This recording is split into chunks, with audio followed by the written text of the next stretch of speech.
At Riverview Animal Shelter, kennel number 12 was always the quietest. Not because the dog inside it was calm or friendly, he wasn't, but because no one dared get close enough to provoke him. They didn't know his real name.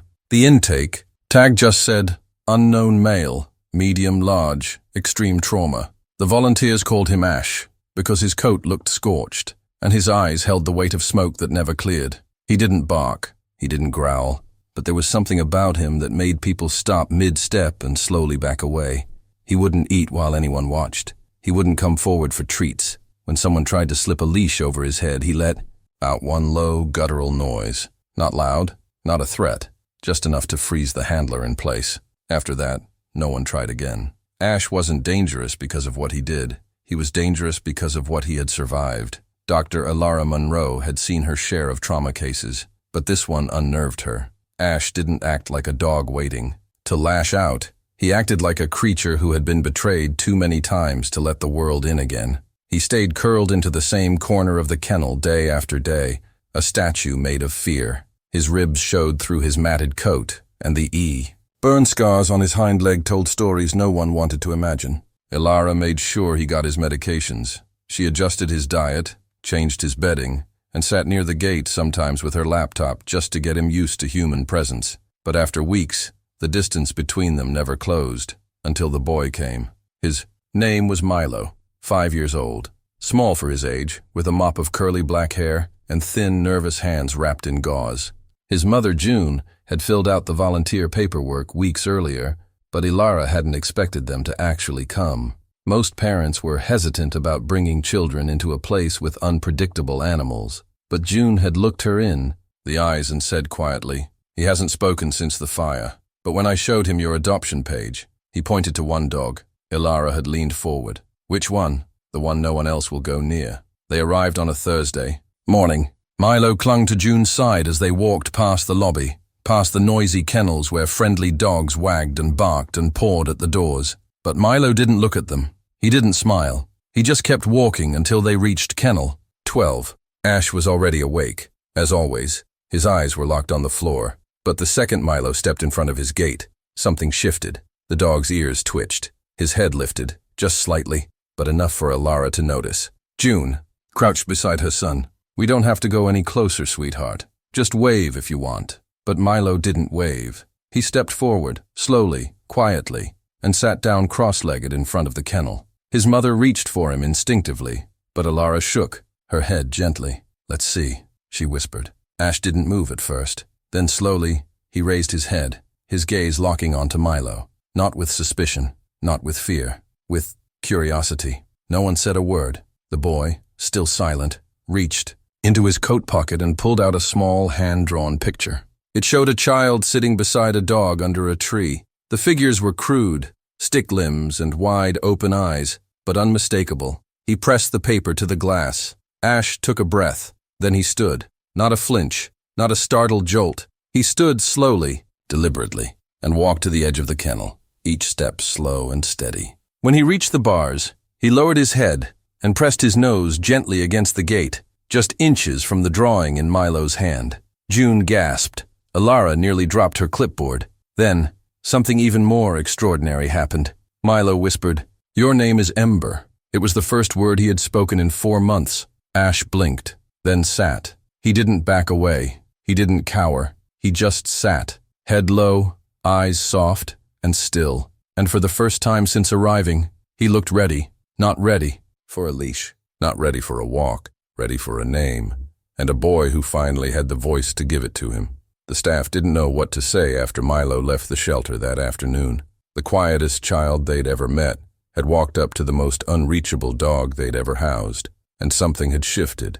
Alara watched the footage again on the monitor that evening, her hand hovering over the mouse, eyes wide as she replayed the moment where Ember, formerly unknown male, stood, walked forward, and sat at the gate as if responding to an invitation only he could hear. The name Milo had given him, Ember, wasn't written down anywhere. It wasn't on a file or tag, and yet it had fit, too well to ignore. The following morning, before the sun had fully cleared the trees behind the shelter, June returned. Milo was with her, still quiet, but his steps were more sure now. His shoulders, which had once folded inward like he was afraid of occupying space, now squared a little when he saw Kennel 12. Ember was already standing, waiting. No tail wag, no bark, but his eyes brightened. And for him, that meant everything. Alara knelt beside the boy and offered him a folded towel. "Would you like to sit with him again?" Milo didn't respond with words. He walked over to the glass and sat, placing the towel down carefully before crossing his legs. Once again, he held a drawing in his hands. This time, it was of a leash, drawn loosely in red crayon, looped between the same stick figure boy and dog, connected by a heart. Ember tilted his head, watching as Milo pressed the picture gently to the gate. "He dreamed about the dog last night," June whispered, standing behind Alara. "He called him Ember in his sleep. It's the first time he's spoken more than a single word since the accident." Alara looked up, stunned. "He talked?" June nodded slowly, tears rising. "He said, 'Ember came into the fire and sat next to me. He told me we could leave when we're ready.' In the kennel, Ember made a low sound in his throat. Not quite a bark, not a growl, just a soft vocalization. Then he lay down at the gate, eyes never leaving the boys. For the next 20 minutes, Milo sat reading from a board book, tracing the words with his finger, even though he didn't speak them aloud. Ember never moved away. He didn't paw the gate. He didn't look around restlessly. He stayed still, alert, calm, his body language echoing one simple truth. He was listening. Later, Alara sat with the shelter manager in her office, going over the security footage and behavior logs. "He hasn't responded to any of us this way," she said. "Not one volunteer, not a staff vet. But with Milo, it's like he recognizes something." The manager nodded thoughtfully. "What's the boy's history?" "Severe burns," Alara said quietly. "Trapped in a house fire for nearly 7 minutes before first responders pulled him out. Lost movement in his hands for months. He's just now healing." They paused, looking back at the footage of Ember, his scarred side rising and falling with each breath, resting his head just inches from the boy's shoes. "Then maybe," the manager said slowly, "he's not just responding to the boy. Maybe he remembers." The next few days followed a pattern. Milo would arrive mid-morning with June. He would sit quietly with Ember, sometimes reading, sometimes humming softly, sometimes saying nothing at all. Ember would remain near the gate, alert, calm, often laying down with his back legs stretched, out and his chin resting across his paws, a posture that, to anyone else, might have looked ordinary. But for Ember, who had never let his body relax in the presence of people, it was extraordinary. The breakthrough came on the 5th day. Milo arrived with a small, padded leash. It wasn't attached to a collar, just something he held, coiled in, his hand. When he sat down in front of the kennel, he didn't place it on the floor. He just held it up and whispered, "One day you can wear it, when you want to." Ember stood up, walked forward, and pressed his nose to the leash. The staff watching through the window stood frozen. Alara crouched beside Milo. "Would you like to offer it to him?" Milo looked at her for the first time since he'd arrived. He nodded. "Not today. He's not ready. But maybe tomorrow." Alara blinked, overwhelmed. "Okay, tomorrow." That night, she updated Ember's file for the first time since he arrived. Day 37 responds to child Milo Ames with name recognition, sustained eye contact, and voluntary forward movement. No signs of avoidance. Lay-down posture consistent with trust. First physical contact with leash item. Recommendation, monitor for guided interaction. But she added one more line, one that didn't belong in a formal chart, but that felt necessary to include. He's not just healing. He's waiting. And just like that, everything changed. Because the dog no one could touch had chosen the only person who never asked him to. And the boy who had been silent for months had found someone who understood why. Rain tapped gently on the windows the morning Milo returned to the shelter, a soft rhythm that filled the otherwise quiet halls. Most dogs became restless on days like this, pacing, barking, anxious without sunlight. But not Ember. He had been awake since before the lights came on, sitting tall in the middle of his kennel, ears perked, eyes fixed on the corridor like he already knew the boy was on his way. For the past 5 days, Milo had shown up like clockwork, and Ember's world, once defined by silence and withdrawal, had slowly been shaped into something new, something predictable, something safe. Today, Milo walked in with a new purpose. He wasn't clutching his mother's hand like before. He stepped ahead of her this time, carrying the same soft padded leash he'd shown Ember earlier in the week.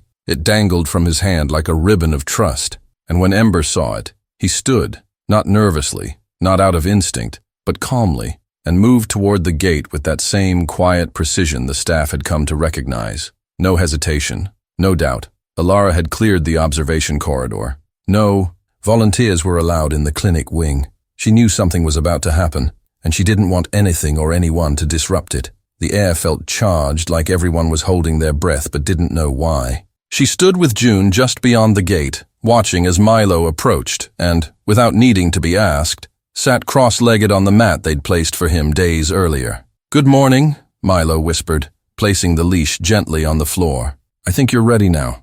If you don't want to, it's okay. I'll wait." Ember lowered his head, sniffed the leash, and then, unthinkably, pressed his nose against the loop and gave the faintest nudge. Alara's hand flew to her mouth. June exhaled sharply and covered her heart, but Milo simply smiled. He picked up the leash and held it out with two open palms. "You don't have to wear it forever, just long enough to try." Ember stepped closer. His body was angled low, cautious, but not afraid. And then he did something none of them were prepared for. He leaned his head down, just enough to allow the loop to pass over his ears. No one moved, no one spoke, because this wasn't just a dog accepting a leash, it was a dog surrendering control. Milo adjusted the strap gently, his small fingers trembling. Only slightly. Ember stood still, eyes watching but relaxed. The harness rested against the scarred fur along his chest like it belonged there.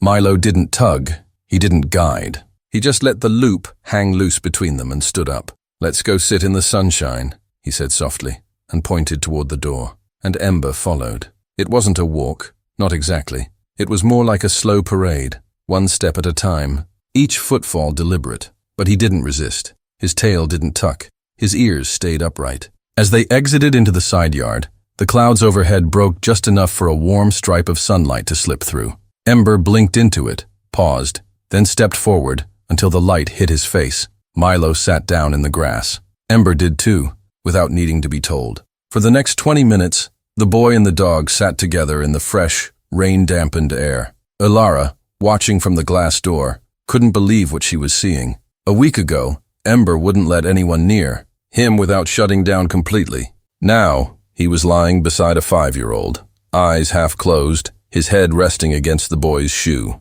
It wasn't just a recovery, it was a reunion. Because whether anyone could prove it or not, Alara knew that Ember hadn't picked Milo randomly. There was something older than memory between them, something that bypassed language. Perhaps they were two halves of the same scar, each one carrying the other's story silently until they found each other and realized they didn't have to carry it alone. Back inside, June crouched beside Alara. "Do you think he remembers something?" "From before?" Alara nodded slowly. "I think he remembers what it felt like to be alone, and now he remembers what it feels like not to be." Later that evening, as the sun dipped behind the shelter's roof, Milo walked Ember back into the building with the leash still slack between them. No one guided them. They didn't need it. Ember walked through the corridor with his head high. He stopped at the same kennel he'd known for weeks, his prison and his refuge, and waited as Milo unhooked the leash. But when the gate opened, Ember didn't go in. He looked at it, then looked at Milo, and stepped back. The message was clear. He wasn't asking to go back in. He was asking for what came next. That night, Alara didn't update Ember's file with numbers or behavioral codes. She wrote only one line. Ember followed the boy out of his cage today, and for the first time chose not to return. Because what Milo had given him wasn't just patience or kindness. He had given him permission to leave the darkness behind and step into the light. For the first time since his arrival, Ember didn't sleep inside a kennel. That evening, after returning from the walk with Milo, he curled up beside the boy's feet on a soft rug in the quiet intake room where they had started storing blankets and pillows, just for him. Alara had knelt beside them, uncertain at first. But Ember hadn't moved. His breathing had stayed even, and his posture remained relaxed. When she gently placed her hand on his back, he didn't flinch. Milo had looked up at her then, his voice barely above a whisper. "He doesn't need a gate anymore. He just needs a place." That place turned out to be the old consultation room near the back of the shelter, long unused, its paint faded to soft blue, and its shelves empty since the last community outreach event. Alara had cleared it out the next morning and filled it with familiar things. Ember's blanket, a thick orthopedic bed, and a single chair for Milo. The boy arrived that same afternoon with a small cloth sign that read Ember's room and taped it carefully to the door with the kind of precision only a child can give to things that matter. He didn't say anything when he stepped inside, just sat down on the floor and held out the leash. Ember entered after him without pause. It was no longer a shelter visit. It was a routine.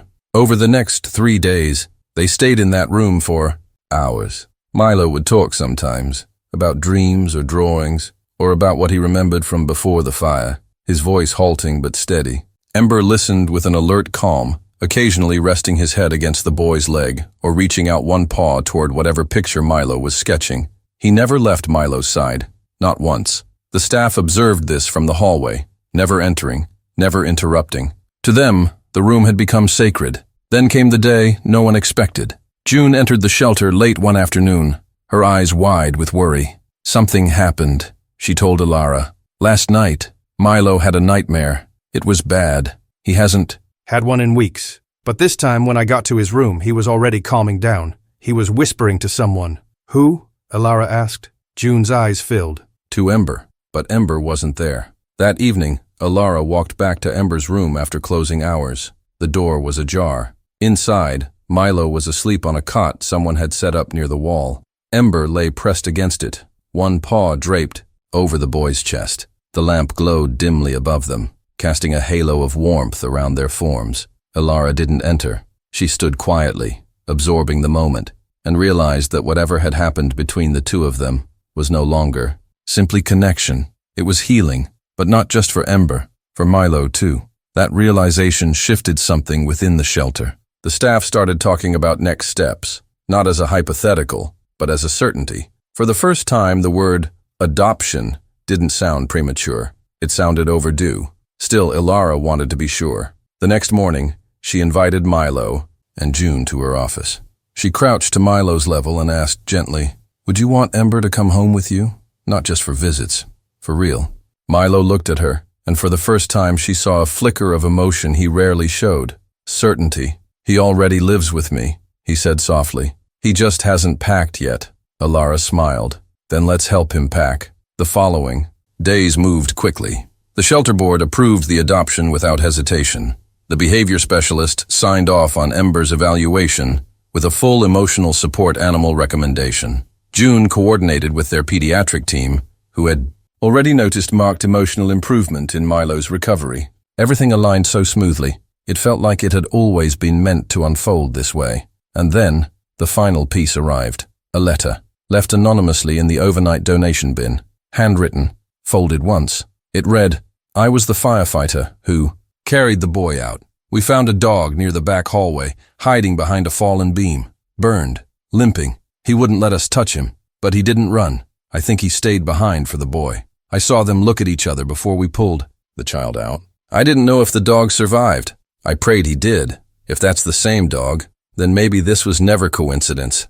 Maybe this was loyalty." The letter had no name, no return address, but it didn't need one, because the truth was already standing in a room with blue walls and a paper sign that said home. The next morning, Ember left Riverview Shelter with Milo at his side. No crate, no hesitation. Just a leash held by small healing hands and the quiet confidence of a dog who had once watched everything burn and still chose to believe in what came next. Not because he was rescued, but because he had waited for the one person who would walk with him, scars and all, into something whole. Ember didn't look back as he stepped across the threshold of Riverview Animal Shelter for the last time. He didn't hesitate, didn't pause at the familiar smell of disinfectant and steel. He walked forward, slow but certain, with Milo at his side. The leash between them hung loose, but neither seemed to notice it anymore. It wasn't a tool of control. It was a thread, soft and invisible, tying two hearts together in perfect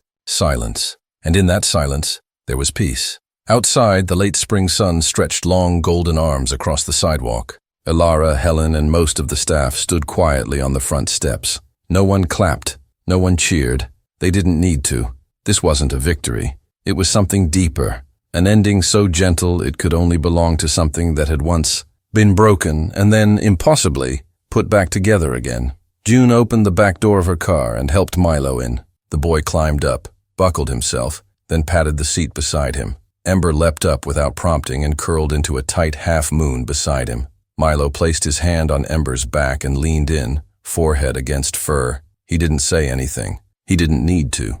The goodbye had already been said. In the blue-walled room, in the quiet mornings at the kennel gate, in the very first whisper of "Your name is Ember." As the car pulled away, Elara felt something settle in her chest. Not sadness, not pride, something simpler. Closure, but also a beginning. The first week at home was quiet, filled with adjustments that felt less like rules and more like rituals. Ember followed Milo from room to room, never more than a few steps behind. At night, he lay curled at the foot of the boy's bed, and when nightmares came, as they still did from time to time, Ember was always the first to know. He would rise, press his nose gently against Milo's shoulder, and wait. The boy would stir, wrap an arm around his neck, and drift back into dreams. One morning, June walked into the kitchen to find a note on the fridge.